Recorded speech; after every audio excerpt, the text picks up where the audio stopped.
Hello friends, நாம் இன்றைக்கி இந்த வீடியோவில் எதை பற்றி பார்க்க போகிறோன்னா, ஸ்டூடெண்ட்ஸுக்கான ஒரு வீடியோ. அதாவது இப்போது சமீபத்தில் +2 SLC எக்ஸாம் ரிசல்ட் வந்துச்சு. எல்லாம் நல்லா பர்ஃபார்ம் பண்ணியிருந்தாங்க. 98%, 96, 97 எல்லா மாவட்டங்களையும் ரொம்ப அருமையான ரிசல்ட்டு, நல்ல விஷயம். ஆனால் இன்னொரு விஷயம் என்னென்னா, நான் பேப்பரில் பார்க்குறேன், டிவியில் பார்க்குறேன், நிறைய பேர் தற்கொலை பண்ணியிருக்காங்க. அதாவது தேர்வு பயம், நிறைய பேர் பரீட்சையில் தோற்றுட்டாங்க அப்படின்ட்டு. இதில் என்ன ஒரு கொடுமையான ஒரு நியூஸ் என்னென்னா, ஒரு மாணவி 413 மார்க் எடுத்திருக்காங்க 600க்கு. ரிசல்ட்டு அதில் எங்கே நம்ம ஃபெயில் ஆகிருமோ அப்படின்ற ஒரு பயத்தில் இது பண்ணியிருக்காங்க. இப்போ அந்த மாணவி ஒரு 2 மணி நேரம் தன்னோட பயத்தை கண்ட்ரோலாக வச்சுருந்தாங்கன்னா ஆட்டோமேட்டிக்காக எல்லா பிரச்சனையும் இதாகும். இப்போ இதில் என்ன கொடுமைன்னா, எல்லோரும் இப்படி வருஷந்தோறும் பார்க்குறோம், 10 பேர் 20 பேருன்னுட்டு அது எண்ணிக்கை கூட்டிகிட்டே போகுது. என்ன ஒன்று நம்ம சிந்திக்கணும், எல்லோரும் எழுதுகிறாங்க தேர்வு. இப்போ லைஃப்பில் இது எவ்வளவு முக்கியம் அப்படின்னு எல்லாருக்குமே தெரியுது, முக்கியமான ஒரு பரிசு தான் அப்படின்ட்டு. அதே நேரம் பழைய காலங்களில் வித்தியாசமாக இருக்கும். இப்போ என்னென்னா, 12th 10th ஒரு வருஷத்துக்கு 3 4 மறுதேர்வு இருக்குது. இப்போது மே மாதம் இப்போ ரிசல்ட் வருது. அதில் ஃபெயில் ஆகிறவங்களுக்கு உடனடியாக அடுத்த மறுதேர்வு போடுறாங்க. அது ஜூன் ஜூலைக்குள்ளாடி நடத்தி ரிசல்ட்டும் வச்சுருக்காங்க. அதனால் அடுத்த காலேஜுக்கு போகிறதுக்கு எந்த குழப்பமும் இருக்காது. ஏன்னா இப்போ இன்ஜினியரிங் படிக்கிறவங்க, மெடிசன் படிக்கிறவங்களெல்லாம் காலேஜ் ஓப்பன் ஆகிறதே ஆகஸ்ட்டு செப்டம்பர்ன்ட்டு போயிடுது. அதுக்குள்ளாடி இவங்களுக்கு மறுதேர்வு போட்டு அதோட ரிசல்ட்டும் சர்டிஃபிகேட் கையில் வருது. குழப்பம் இல்லை. இதுலேயும் அவங்க மிஸ் பண்ணிட்டாங்கன்னா அடுத்தது அக்டோபரில் அடுத்தது வைக்கிறாங்க. அப்படி ஒரு வருஷத்துக்கு 3 டைம் வச்சு வந்துகிட்டே இருக்குது. எப்படியும் இது பெரிய வருத்தப்பட வேண்டிய ஒரு காரியம் கிடையாது. ஏன்னா லைஃப்பில் பெரிய பெரிய இடத்துல இருக்காங்க. நிறைய பேர் எஜுகேஷன் பக்கமே, ஸ்கூல் பக்கமே போகாதவங்க இருக்காங்க. ஸோ அதனால் யாரும் இப்படி தப்பான முடிவு எடுக்கிறதுக்கு போகாதுங்க. அவ்வளோதான் என்னால் சொல்ல முடியும்.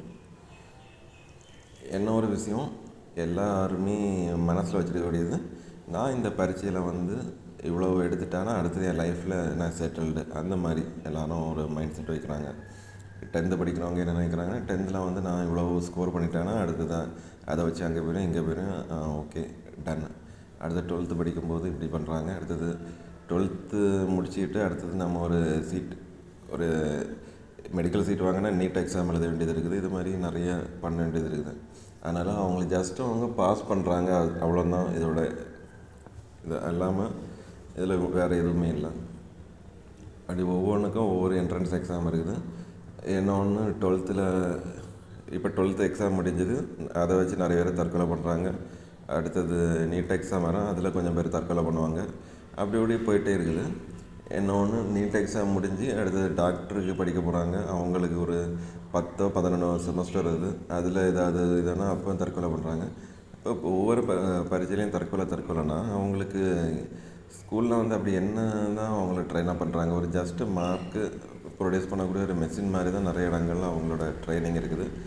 அவங்களோட மென்டாலிட்டி அப்படி பண்ணுறாங்க. இது நிறைய வெளிநாடுகளில் இதை ரொம்ப வினோதமாக பார்க்குறாங்க. ஏன்னா ஒவ்வொரு இடங்கள்லையும் வித்தியாசமான ஒரு சூழல் நிலவுது மாணவர்கள். நம்ம நாட்டில் தான் எல்லாருமே படிக்கணுன்ட்டு எல்லாரும் பண்ணுறாங்க. 5 லட்சம் பேர் படித்து பாஸ் பண்ணுறாங்கன்னா 5 லட்சம் பேருமே இது எம்பிபிஎஸ் படிக்கிறதுக்கு சீட்டு கிடைக்காது. அதே போல் 5 லட்சம் பேருமே இன்ஜினியரிங் படிக்கிற சீட்டு கிடைக்காது.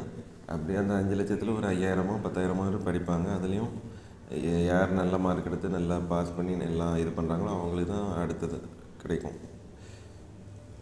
ஸோ எனிவே தற்கொலை அப்படிங்கிறது தீர்வு ஆகாது, அவ்வளோதான் என்னால் சொல்ல முடியும்.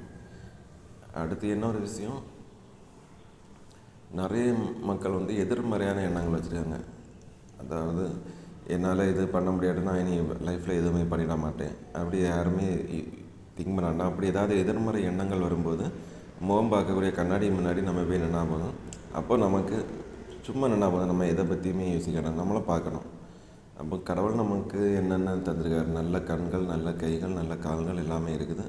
சில பேருக்கு ரொம்ப அருமையான முக அழகும் தராங்க, எல்லாம் தராங்க. அப்போது நம்ம வந்து உடல் ஊனமுற்றவங்க, அடுத்தது வாய் பேச முடியாதவங்க, அப்படி ஒவ்வொருத்தரையாக பார்க்கும்போது அதுக்கே நம்ம கடவுளுக்கு நன்றி செலுத்தணும்.